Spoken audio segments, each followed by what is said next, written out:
ఆడ పందికుంది ఈ లక్షణం.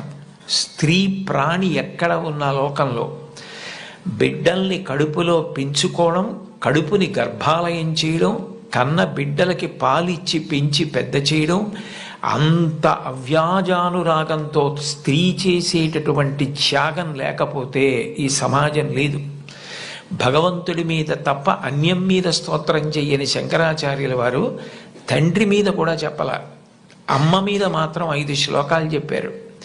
5 శ్లోకాల్లో ఒక శ్లోకంలో అంటారు, ఆస్తాంతావదీయం ప్రసూతి సమయే దుర్వార శూలవ్యధ నైరుచ్యం తనుశోషణం మలమయీ శయ్యాచ సంవత్సరి ఏకస్యాపి నగర్భభారణ భర క్లేశస్య యస్య క్షమః దాతుం నిష్కృతి ఉన్నతోపి తనయత్తస్యై జనన్యై నమః అంటారు.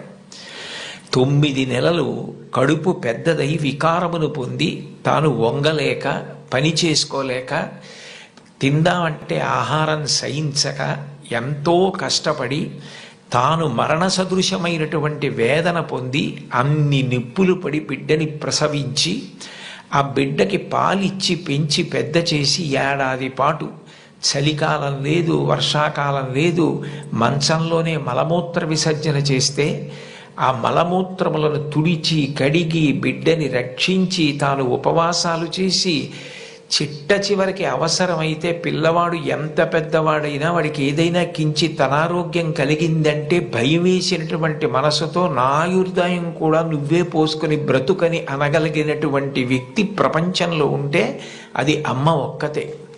అందుకే అమ్మ లాంటి ప్రాణి లోకంలో లేదు. శాస్త్రాలు కూడా మొట్టమొదటి నమస్కారం ఎవరికి చేయించాయి అంటే మాతృదేవో భవ. మాతృదేవో భవ అంటే భగవంతుడు అమ్మ రూపంలో ఉన్నాడు అని కాదు దాని అర్థం. అమ్మయే భగవంతుడై ఉన్నది, భగవతి అమ్మ. అమ్మ భగవంతుడు 2 కాదు. ఎందుకు